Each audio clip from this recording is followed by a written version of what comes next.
إن الحمد لله نحمده ونستعينه ونستغفره ونعوذ بالله من شرور أنفسنا ومن سيئات أعمالنا من يهده الله فلا مضل له ومن يضلل فلا هادي له وأشهد أن لا إله إلا الله وحده لا شريك له وأشهد أن سيدنا محمدا عبده ورسوله اللهم صل على سيدنا محمد وعلى آله وصحبه وسلم أما بعد فيا معاشر المسلمين اتقوا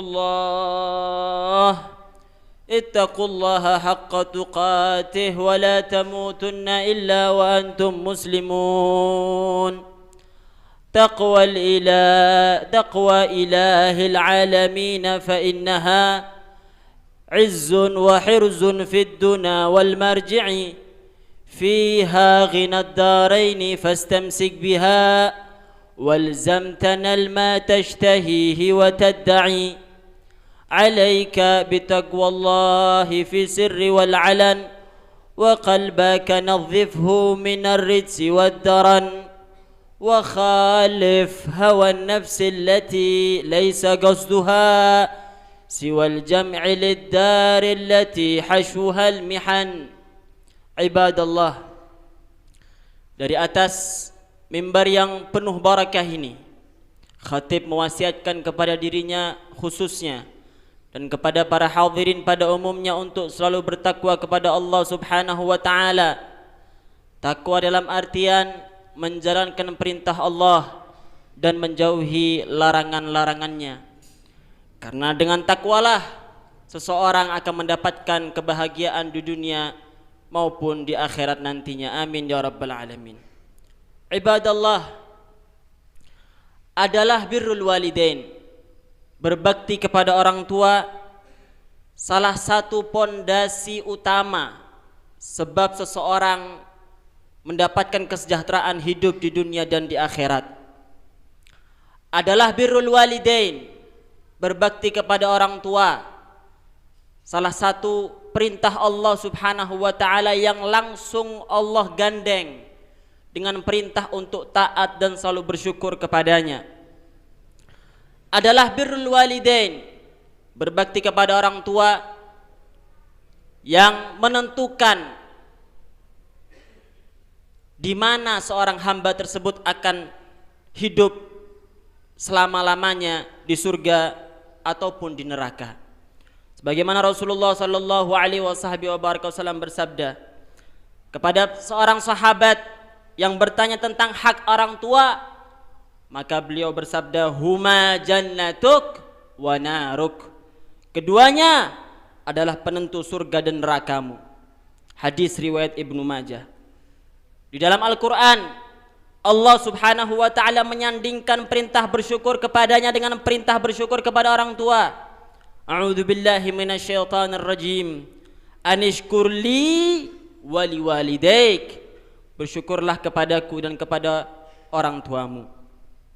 Siapa saja yang bersyukur kepada Allah namun melupakan orang tua, maka syukurnya tidak akan diterima, begitu pula sebaliknya. Ini menunjukkan betapa agung dan besar jasa kedua orang tua kepada kita. Kita diperintahkan untuk bersyukur kepada mereka walaupun jasa mereka tidak akan pernah bisa dibalas dengan apapun. Satu saat ada seseorang lelaki yang menggendong ibunya selama rangkaian ibadah umrah. Seorang laki tersebut datang kepada sahabat Abdullah bin Umar dan berkata, aku telah menggendong ibuku dari Khurasan sampai aku tuntaskan manasik umrah dan hajiku ini. Apakah menurutmu wahai sahabat Ibnu Umar, aku sudah membalas jasa ibuku? Maka sahabat Ibnu Umar radhiyallahu anhu dengan tegas menjawab, la wala talqatan min talaqatiha, belum, walaupun untuk membalas satu dari tarikan nafasnya ketika melahirkanmu. Ibadallah, Jika satu tarikan nafas seorang ibu ketika melahirkan begitu agung nilainya sehingga tidak dapat dibalas dengan bakti luar biasa dari pemuda tadi, maka bagaimana kita dapat membalas nafas-nafas ibu kita yang lain? Bagaimana kita dapat membalas tiap detik masa kehamilan ibu kita, setiap tetes keringat yang dicurahkan oleh ibu kita untuk mengerahkan kasih sayangnya kepada kita semua, setiap menit waktu tidur yang mereka korbankan untuk merawat kita. Bagaimana pula kita mampu membalas jasa seorang ayah, membalas setiap tetes keringat dalam bekerja, dalam menghidupi kita. Terkadang ayah bekerja siang dan malam agar kita kenyang, menampakkan ketegaran walaupun lelah agar kita tenang, menampakkan kebahagiaan dan menyembunyikan kegundahan hati agar kita senang. Bahkan demi kita, ayah rela berhutang kemana-mana.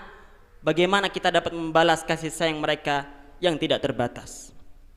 Penjagaan mereka yang sempurna sejak kita kecil sampai dewasa, semua harta yang mereka korbankan untuk merawat dan mendidik kita, tidak ada seorang pun yang mampu membalas itu semua. Maka pantaslah jika kewajiban bersyukur kepada orang tua disandingkan dengan kewajiban bersyukur kepada Allah Subhanahu wa ta'ala. Ibadallah, tidak ada orang yang lebih pantas menerima perlakuan terbaik kita melebihi orang tua kita sendiri. Perlakuan mereka dengan sebaik-baiknya. Seorang laki-laki datang kepada Rasulullah sallallahu alaihi wasallam dan bertanya, siapa manusia yang paling berhak untuk aku perlakukan dengan baik ya Rasulullah? Maka Rasulullah sallallahu alaihi wasallam menjawab sampai 3 kali, ibumu, ibumu, ibumu baru ayahmu. Ini sebuah hadis yang sering kita dengar mungkin, namun banyak dilalaikan umat Islam. Perhatikan saja berapa banyak anak yang lebih senang berteman dengan orang lain yang menjerumuskannya pada kelalaian daripada menemani orang tuanya sendiri. Berapa banyak seorang anak lebih mempertahankan teman walaupun harus dengan meninggalkan dan mengabaikan perintah orang tua. Yang lebih parah, berapa banyak anak yang bertindak sesuka hati untuk membahagiakan dirinya, apalagi orang lain, walaupun itu harus dengan membuat kedua orang tuanya susah dan sedih. Semua itu adalah dosa yang sangat besar. Perhatikan bagaimana Allah Subhanahu wa ta'ala dengan tegas memerintahkan kita untuk menjaga perasaan kedua orang tua kita. Dalam Al-Quran Allah Subhanahu wa ta'ala berfirman, a'udzubillahi minasyaitonirrajim, imma yablughanna 'indakal kibara ahaduhuma aw kilahuma fala taqul lahumā uffin wa la tanharhumā wa qul lahumā qawlan karīmā. Jika salah seorang di antara keduanya atau kedua-duanya sampai berumur lanjut dalam memeliharamu, maka sekali-kali janganlah kamu mengatakan kepada keduanya perkataan dan janganlah kamu membentak mereka dan ucapkanlah kepada mereka perkataan yang mulia. Dalam ayat ini Allah Subhanahu wa ta'ala melarang kita menyakiti kedua orang tua kita walaupun hanya dengan ucapan yang menunjukkan perasaan enggan untuk melayani mereka. Bahkan Rasulullah sallallahu alaihi wasallam bersabda yang diriwayatkan oleh Imam Ad-Dailami, "Lau 'alimallahu syai'an minal 'uquq adna min lanaha 'an dzalik." Seandainya ada bentuk kedurhakaan yang lebih kecil daripada ucapan pasti Allah akan melarangnya. Berbaktilah kalian kepada orang tua, maka anak-anak kalian akan berbakti kepada kalian. Itulah janji secara tidak langsung yang disampaikan oleh Rasulullah sallallahu alaihi wasallam, birru aba'akum tabirrukum abna'ukum. Berbaktilah kalian kepada orang tua kalian, maka anak-anak kalian akan berbakti kepada kalian. Ibadallah, akan tetapi ada satu garis besar yang seharusnya tidak dilupakan oleh orang tua. Sebagai orang tua kita harus juga membantu anak-anak kita untuk berbakti kepada kita.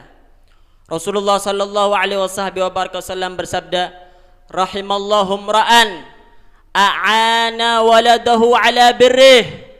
Allah Subhanahu wa taala mengasihi sayangi dan merahmati seseorang yang membantu anaknya untuk berbakti kepadanya. Salah satu kewajiban seorang orang tua kepada anaknya yaitu memfasilitasi anaknya untuk dia mengenal Allah, untuk dia mengenal junjungannya Nabi Muhammad sallallahu alaihi wasallam, dan pada akhirnya ketika orang tua tersebut meninggalkan juga keturunan yang baik, meninggalkan juga keturunan yang takut kepada Allah Subhanahu wa taala, meninggalkan juga investasi tabungan akhirat yang nantinya dia akan banggakan nanti di hari kiamat.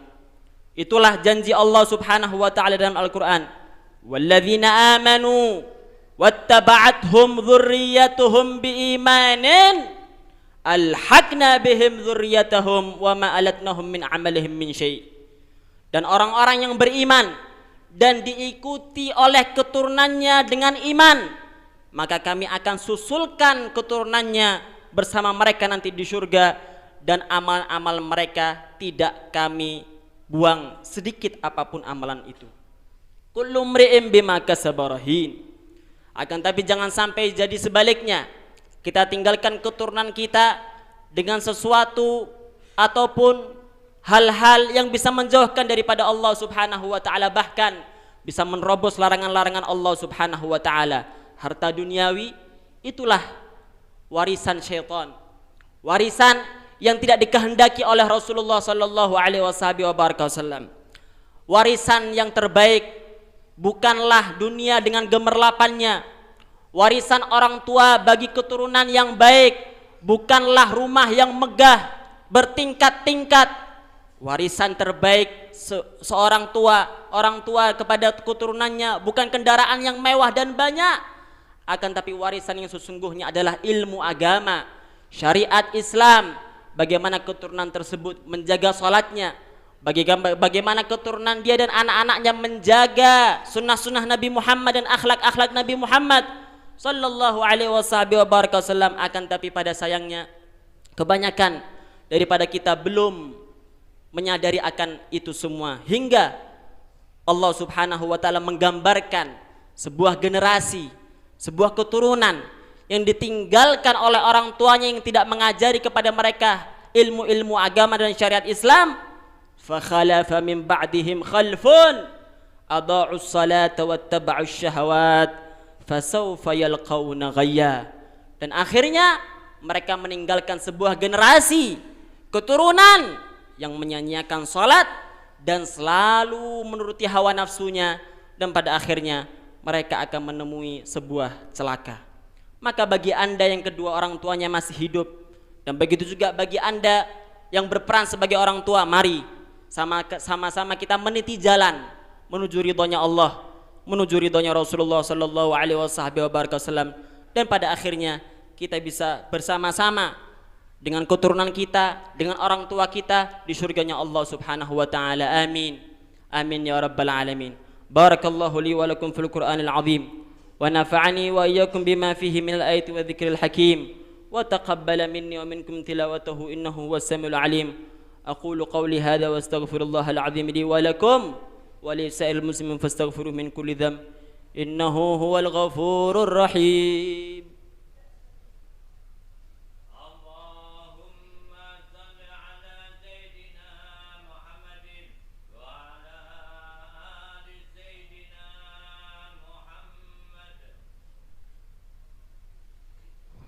الحمد لله حمدا كما أمر وأشهد أن لا إله إلا الله وحده لا شريك له إرغاما لمن جحد به وكفر وأشهد أن سيدنا محمدا عبده ورسوله سيد الخلائق والبشر اللهم صل وسلم على سيدنا محمد وعلى آله وصحبه ما اتصلت عين بنظر وأذن بخبر.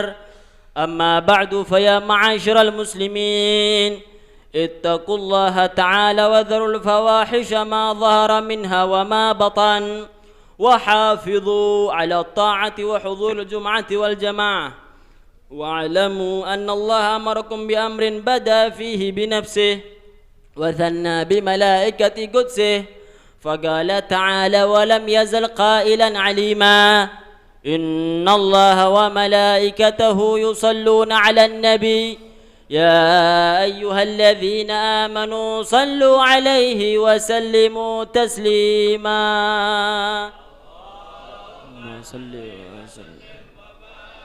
اللهم صل وسلم على سيدنا محمد وعلى آله وصحبه أجمعين.